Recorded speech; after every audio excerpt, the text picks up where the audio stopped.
Welcome, dear listener, to a collection of stories spun from the delicate pages of the Whispering Light.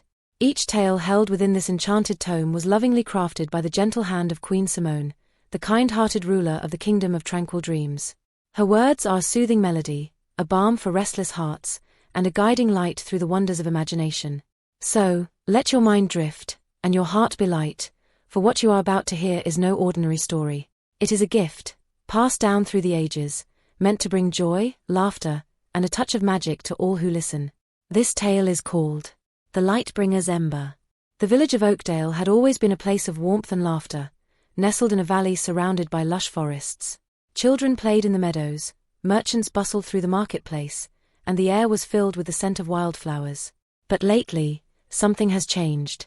Shadows began to stretch farther than they should, even in the brightest hours of the day. They curled around the edges of the village, creeping closer, inch by inch, as if the night was trying to swallow Oakdale whole. The villagers whispered about it, but no one could explain the cause. They only knew that a chill had settled over their hearts, and their once lively town felt muted and cold. People stayed indoors, and the laughter that had once echoed through the streets was now a distant memory. In the heart of the village lived a young boy named Miles. He was small for his age, with short, tightly coiled hair that formed a soft halo around his head, resisting any attempt to be smoothed down. Miles was not the bravest or the strongest, but he had a heart full of curiosity and a mind that never stopped wondering. This curiosity led him to a forgotten attic in his grandfather's house one stormy afternoon. The attic was dark and cluttered, filled with old furniture, dusty books, and trinkets from long ago. Miles had always been drawn to it, even though his grandfather had warned him to stay away. As the storm raged outside that day, he crept up the creaky stairs, feeling a thrill of adventure. He wandered through the maze of forgotten things, his eyes wide with wonder, until something glinted in the corner of the room. There, hidden beneath a dusty cloth, was a lantern. It was unlike any lantern Miles had ever seen, crafted from dark, gleaming metal with intricate designs etched into its surface. But what caught his attention was the tiny, flickering light that burned within, a soft, amber glow that seemed too small to chase away the shadows around it. As he reached out to touch the lantern, the light flared brightly for just a moment, then dimmed again. Miles could feel warmth radiating from it, like a heartbeat. Carefully, he lifted the lantern, and as he did, he noticed an inscription along the base. When fear fades, light grows. Miles took the lantern to his grandfather, a kind old man who knew all the tales and legends of Oakdale. As soon as the old man saw the lantern, his eyes widened in surprise and a hint of fear. "Where did you find this?" he asked, his voice barely above a whisper. "In the attic," Miles replied. "What is it, grandfather?" His grandfather's hands trembled as he traced the etchings on the lantern. "This, Miles, is the Lightbringer's Ember. It's said to hold the last fragment of an ancient sun, a light that can never be extinguished. But it doesn't shine brightly on its own. It needs something. Someone. What does it need?" Miles asked, feeling a strange mix of excitement and unease.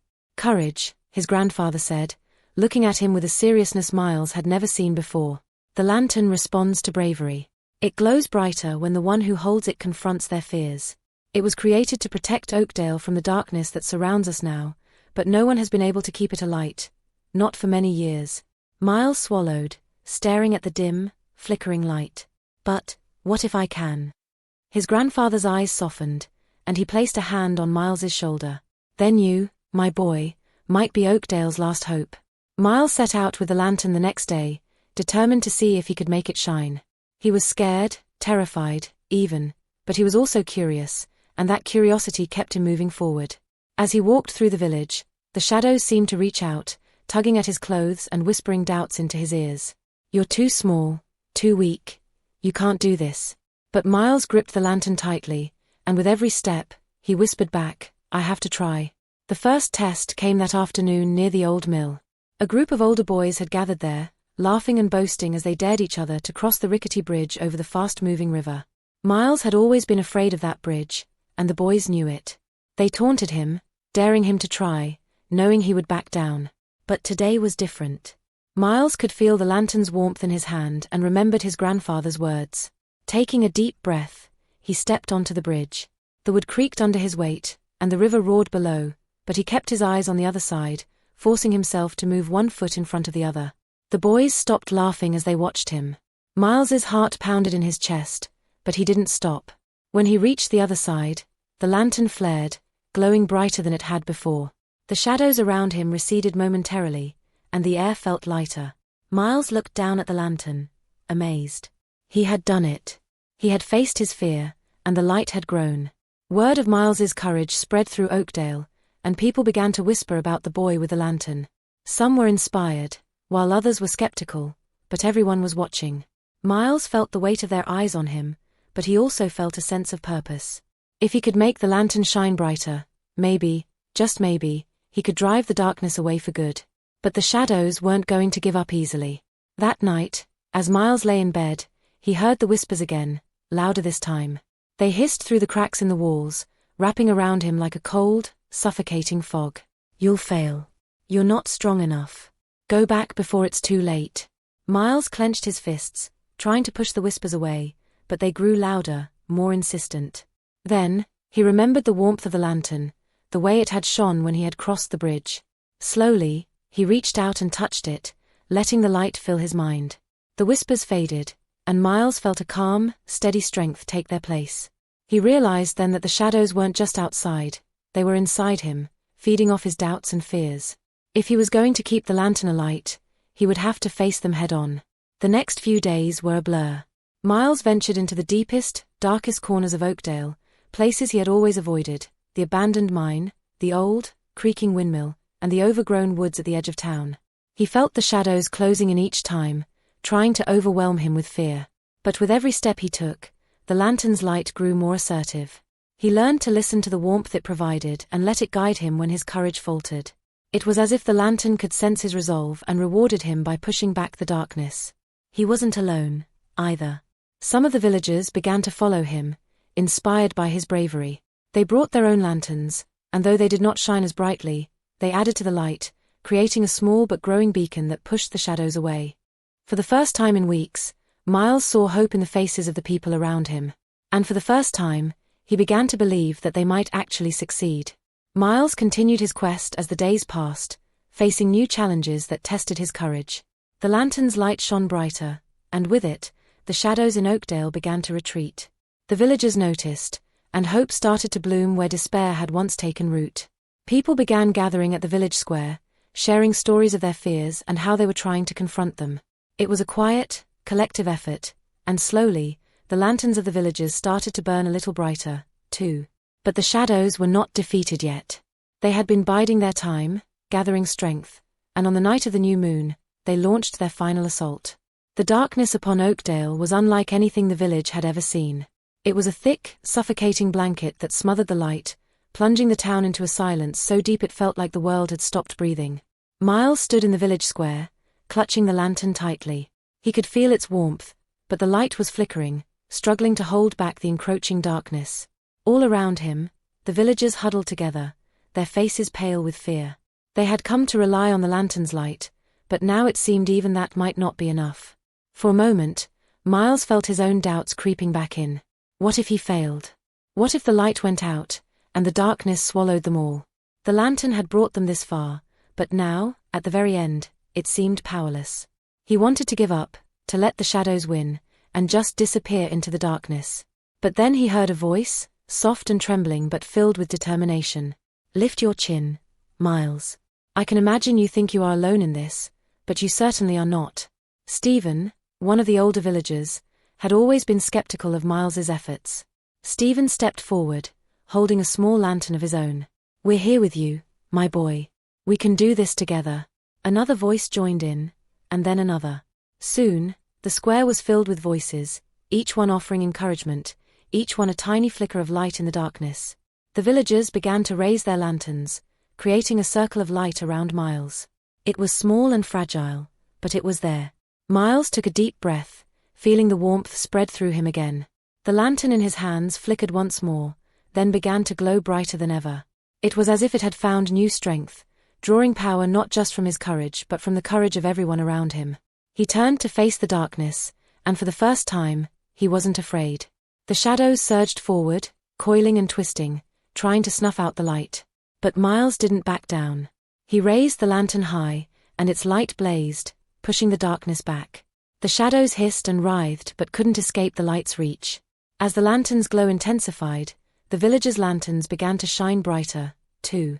Each became a beacon, a small but powerful light piercing the darkness.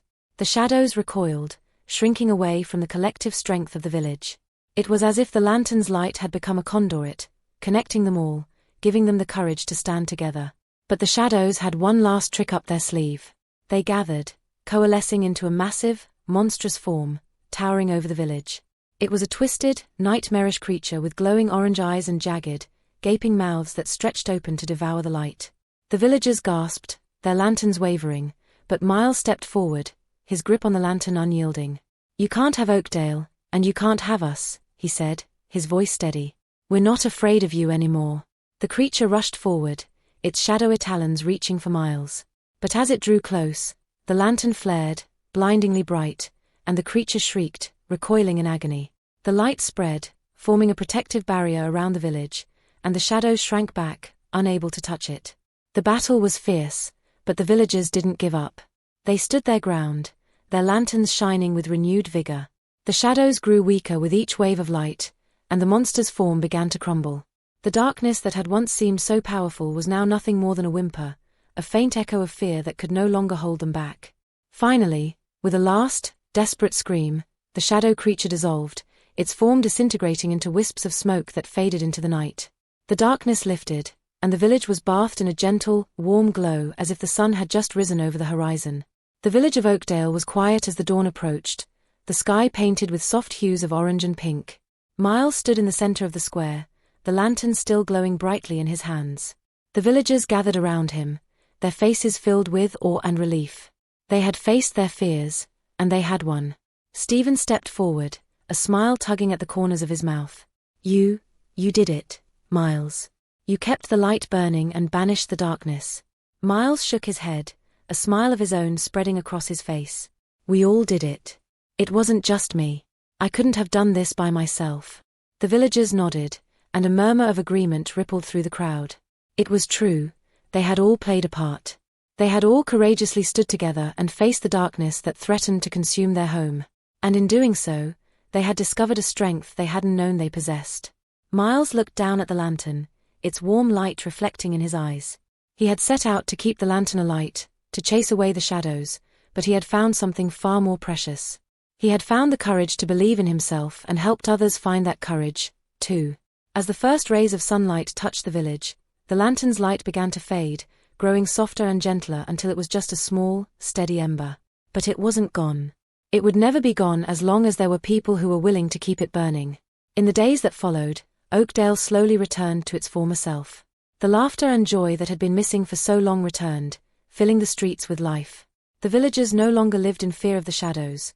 They had seen what they could do when they stood together and knew they could overcome anything. Miles became a symbol of hope, the boy who had brought light back to the village. But he didn't see himself as a hero. He was just a boy with a lantern who was scared but decided to face his fears anyway. And that, he realized, was what made all the difference. The lantern was placed in the center of the village square, a reminder of the light they had all helped to create. It was a beacon, not just of hope but of the courage that had brought them through the darkest of nights. Every evening, as the sun dipped below the horizon, the villagers would gather around it, their own lanterns in hand, and let their lights join together, casting a warm, gentle glow over Oakdale. One evening, as Miles stood by the lantern, watching the villagers light their lanterns, he felt a familiar warmth in his hand. He looked down and saw the ember flickering softly as if it was alive. "Thank you," he whispered, his heart full, "for helping me see the light." The ember glowed brighter for a moment, then settled back into a gentle, steady pulse. It was a promise, a reminder that even in the darkest moments, there was always a light to be found if you had the courage to look for it. Thank you for listening to this tale from the Whispering Light. I hope it brought a smile to your heart and a bit of wonder to your day. If you enjoyed the story and would like to journey with us through more enchanting adventures, please consider subscribing, clicking the bell icon for notifications, and hitting the like button. That way, you'll never miss a new chapter from Queen Simone's cherished collection. And if this story touched you, I invite you to leave a comment or share it with someone who could use a little more joy and magic in their life. Until next time, may your dreams be filled with light and laughter.